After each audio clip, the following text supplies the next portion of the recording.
Shalom, Devosi Mazmur 1 ayat 1 sampai yang ke-6, demikian firman Tuhan. Berbahagialah orang yang tidak berjalan menurut nasihat orang fasik, yang tidak berdiri di jalan orang berdosa, dan yang tidak duduk dalam kumpulan pencemooh.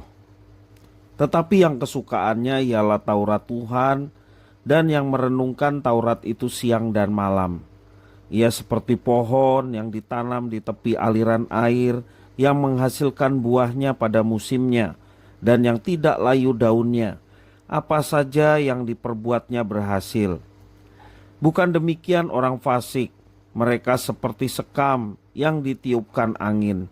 Sebab itu orang fasik tidak akan tahan dalam penghakiman. Begitu pula orang berdosa dalam perkumpulan orang benar.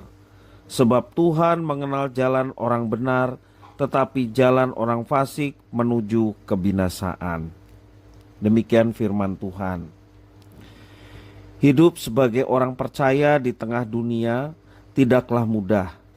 Kita dihadapkan dengan daya pikat dunia.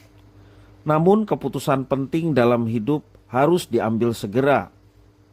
Pemazmur menggambarkan dua jalan berbeda yang dijalani oleh manusia, yaitu jalan hidup orang benar, ayat 1 sampai yang ketiga, dan jalan hidup orang fasik, ayat 4 sampai yang kelima. Mereka yang menjalani hidup yang benar disebut berbahagia. Pemazmur hendak menunjukkan bahwa penghakiman Tuhan atas manusia tidak didasarkan pada ras, jenis kelamin, ataupun suku bangsa. Penghakiman Tuhan didasarkan pada respons manusia terhadap apa yang difirmankannya. Dalam hidup orang benar, Taurat Tuhan menjadi kegemarannya, serta direnungkan siang dan malam.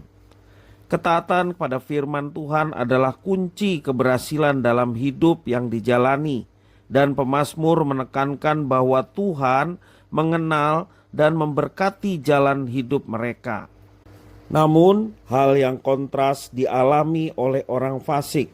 Hidup mereka digambarkan seperti sekam yang diterbangkan oleh angin. Mereka tidak akan pernah betah dalam kumpulan orang benar.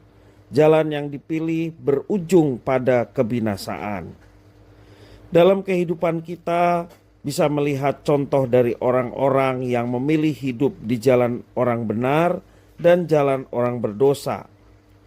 Alkitab menegaskan hasil akhir dari dua pilihan yang amat berbeda ini. Tuhan Allah menghendaki agar umatnya tidak memilih jalan orang fasik, melainkan jalan orang benar. Kita sebagai orang percaya yang hidup di antara orang yang tidak percaya harus bijak dalam memilih dan menempuh jalan hidup supaya kita tidak mengikuti pengertian dan kebiasaan orang berdosa. Firman Tuhan harus senantiasa menjadi pegangan dalam kehidupan kita.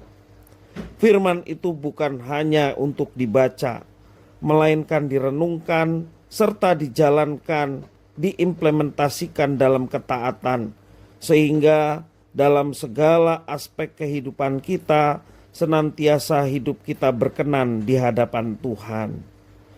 Dunia dengan segala daya pikatnya terus mencoba menjerat umat Tuhan. Tetapi Tuhan mengenal jalan hidup orang-orang yang bergantung sepenuhnya kepadanya. Jangan berpaling kepada yang lain, tetapkan diri untuk mengikuti jalan Tuhan. Antusias dalam belajar firman Tuhan, sehingga melalui itu semua hidup kita terus diisi oleh kebenarannya, sehingga ketika kita melangkah menjalani kehidupannya, kita tidak menyimpang dari apa yang sudah ditetapkan Tuhan. Kita tetap berjalan bersama dengannya. Alamilah dan rasakanlah pimpinan penyertaan yang mendatangkan sukacita, kebahagiaan, bahkan mujizat-mujizat boleh terjadi dalam kehidupan orang-orang yang hidup di dalam kebenarannya. Tuhan Yesus memberkati.